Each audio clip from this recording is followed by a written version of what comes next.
গ্রামের দাই মারে দিলে তখনই তিনটা বাচ্চা ডেলিভারি করে দিত। বাচ্চা এত আগে ডেলিভারি লাগলে বউকে কয়েকটা দিন আগে প্রেগনেন্ট বানাইতেন। ওটা কাজ করেন, আমাকে কোলে তুলে নেন, ওর ছোট ভাই হিসাবে।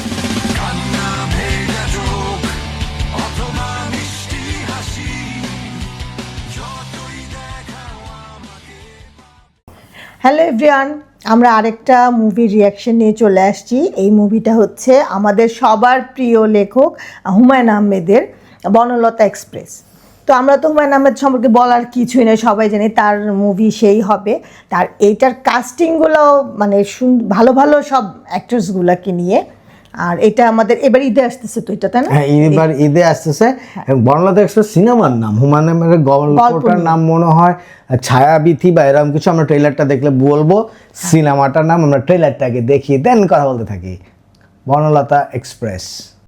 আমার রাতের ট্রেন, মা বলিলেন ঘুমো তুই, ডেকে দেব সময়ের আগে। বহুদিন কেটে গেছে, এখনো সময়ের আগে, সবাই আমাকে কেন ডাকে। তাই বলে কবিতা লেখার জন্য তোমার মন্ত্রিত্ব চলে যাবে? কিছুক্ষণ অবলম্বন আমি অঙ্কের দৈত্য, যুক্তিতে আমাকে master of the acting Shariful Raj. হাসাফাই আর প্রেমের মধ্যে পার্থক্য কি জানেন? হাসাফাই করতে গিয়ে সাহেব বিবি নিজের সাবিলানো শরীফুল রাজ এরকম ক্লিন শেভ দেখি না। আসলে সে একটা হার্ড বলছা। এই কই যাস? আজকে সারা রাত মদ খেয়ে ড্যাং ড্যাং করে নাচবো, আপনি নাচবেন? একেবারে যাও বাচ্চুদের গান। আয়ুব বচ্চন যখন সোলো গিটার বাজায় তখন গানের জন্য কেউ অপেক্ষা করে না। তোমরা দুইজন কি হানিমুনে যাচ্ছ নাকি? আমার কর্মীর গায়ে হাত তোলার পরও ট্রেন চলতেছে। ট্রেনটা থামলে আমরা প্রশ্ন করতে পারি, কিন্তু রানিং ট্রেনে আমরাই সরকার। আচ্ছা, তো মনে হয় ট্রেনে হয়ে যাবে। কি গজব নাজিল হইলো। ডাক্তারের কোনো পুরুষ মহিলা নাই, ডাক্তার মানে ডাক্তার, ফুল স্টপ। গ্রামের দাই মারে দিলে তখনই তিনটা বাচ্চা ডেলিভারি করে দিত। বাচ্চা এত আগে ডেলিভারি লাগলে বউকে কয়েকটা দিন আগে প্রেগনেন্ট বানাইতেন। ওটা কাজ করেন, আমাকে কোলে তুলে নেন, ওর ছোট ভাই হিসাবে। আর কই জুনলার গান।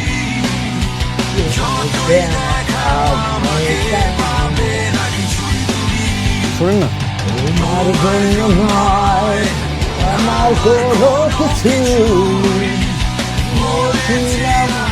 প্রাইভেটে কাজ হয়নি, প্র্যাকটিক্যাল দেখাতে হবে। হাবলঙ্গের বাজার বসছে। ভালো লাগে বাজারও হুমায়ুন আহমেদের। ও এক কাজ কর, তুই গু খা। তাজা গু না, 3 দিনের বাসি গু খাবি। তারপরে নীল নীল মোটা মোটা মাছি উড়ে বেড়াচ্ছে, সেই গু খা, মাছি সহ খা। কত করে শব্দ হবে, ক্রিসপি গু খা।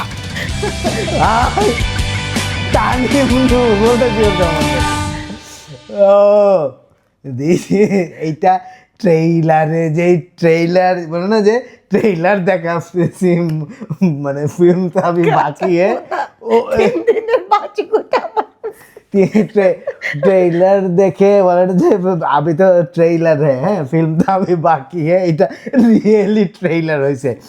সো অ্যাক্টর এই এক মানে এই অ্যাক্টরগুলো অ্যাক্ট্রেসগুলো সম্বন্ধে আসলে বলার কিছু নাই। বাংলাদেশের ফুল সেট অফ সেরা ট্যালেন্টেড ফুল অফ অ্যাক্টরস। হ্যাঁ, এইখানে মানে কি বলবো, বললাম না, শরীফুল রাজ দারুণ অভিনেতা, শেফ টেপ করে ক্লিন, মানে সে ক্যারেক্টার ঢুকে গেছে। মোশাররফ করিম, চঞ্চল চৌধুরী, কি বলবো এদের সম্বন্ধে কিচ্ছু বলার নাই। এই জন্য মুগ্ধ হয়ে দেখছি খালি ট্রেইলারটা। 2 মিনিট 42 সেকেন্ডের ট্রেইলার ছিল, একটা ট্রেনের চলে গেছে। আমার মনে হয়েছে যে 3 মিনিট চলে গেছে। আর তানিম নূর, যেইটা তার সেকেন্ড মুভি, প্রথম মুভি ছিল উৎসব জাহিদ হাসানের, আমরা যেটা দেখছিলাম ওই যে পাস্ট প্রেজেন্ট ফিউচার 3টা আছে, ছোট্ট একটা বিখ্যাত একটা গল্প নিয়ে, সম্ভবত ফ্রেঞ্চ একটা গল্প নিয়ে, খুব বিখ্যাত গল্প। আর এইবার এসেছে হুমায়ুন আহমেদ। মানে আমি যতদূর জানি ওর যে স্টাইলটা আমরা দেখছি উৎসবের মধ্যে এবং ওর সম্বন্ধে যতদূর টুকটাক জানি, সো তানিম নূরই হচ্ছে হুমায়ুন আহমেদের গল্প নিয়ে করার রাইট পারসন। এটা আর সবাই হুমায়ুন আহমেদ যেটা করতেন সেটা হচ্ছে উনি মানে সব মানে ভালো অ্যাক্ট্রেসগুলা আমার কাছে মনে হয় যে টিভিতে যত ভালো ভালো অ্যাক্ট্রেসেস সব তার নাটকে থাকতো, কেউ বাদ যেত না। হ্যাঁ, বড় Casting. বড় কাস্টিং গুলো সবাইকে নিয়ে নিয়ে করতে এবং Casting. সবাই যেই- সবার ফেভারিট হয়ে যেত না, এরকম যেই করতো। ক্যারেক্টারে যে ঠিক মতো যায়, এই কাস্টিংটা ইজ ভেরি ইম্পর্ট্যান্ট। এবং যেসব ক্যারেক্টারগুলো দেখতেছি প্রত্যেকেই ওই ক্যারেক্টারটাকে ফুটাই তোলার মতো যোগ্যতা রাখে। সো এখানে সাবিলা নুরও আছে, শ্যামলও আছে, এখানে সবাই আছে। যাই হোক, গল্পের টানে তো যাবেই, অ্যাক্টর অ্যাক্ট্রেসের অভিনেতা দিয়ে গল্পটাকে চিত্রনাট্যটাকে ধরে রাখবে, কোনো কথা নাই। ডায়লগ যা শুনলাম, এইটুকুই এত মজা লাগছে পুরো মুভি। স্ক্রিপ্টের যে ডেলিভারি আগে দেখবে আমার তাহলে কোলে তুলে না, তুই তাড়াতাড়ি ডেলিভারি চাস। সো এই সব মিলে যে অ্যামাজিং, মানে এটা সুন্দর। হুমায়ুন আহমেদের গল্পের স্টাইল কি ছিল, কথাশিল্পী বলতো যে তাকে, হ্যাঁ, একটা চমৎকার একটা গল্পের ফ্লো থাকতো। এই গল্পের ফ্লোর মধ্যে ডায়লগস অ্যান্ড আদার জিনিস এত ছোট মনে হতো যে আমার ঘরের, আমার আশেপাশের বাস্তব কোনো ঘটনা। মানে আমরা সচরাচর যেই ধরনের মানুষ, যে ধরনের ক্যারেক্টার দেখে থাকি, আর কথা বলার স্টাইলটাও ওরকম ছিল যে একটু মানে একদম শুদ্ধ ভাষায় না, হ্যাঁ অন্য একটা ভাষার অন্য সুন্দর লাগতো বলতে এবং ডায়লগগুলো নিয়েও তো ট্রল হতো, মানে আমরাও নিজেরা ইউজ করতাম ডায়লগগুলো, হ্যাঁ যে সবাই বলতো কথা বলতে হবে করে। সো এই ছিল Banalata express. I am very excited to watch this movie in vacation of the Eid. এখানে কবে আসবে, ঈদের মধ্যে এটা চলে আসতেছে। এবং হইচই বাংলাদেশ থেকে যেহেতু এটা আসছে, ডেফিনেটলি হইচইয়েও ছবিটা রিলিজ পাবে। একসাথে দিবে না, কদিন পরে দেবে, উই রিয়েলি ডোন্ট নো এখন।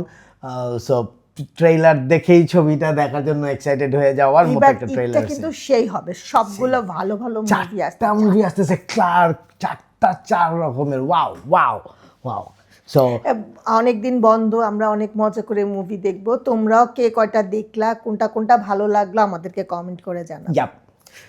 সো এই ছিল আজকের রিয়াকশনটা, কার কেমন লাগলো সেটা তো জানাতে জানাতে থাকো। এবং তোমরা কে কোনটা দেখবে না, সবগুলোই দেখবে, সেটাও জানাতে থাকো। তো ভালো থাকে সবাই, গুড বাই। শোনেন না,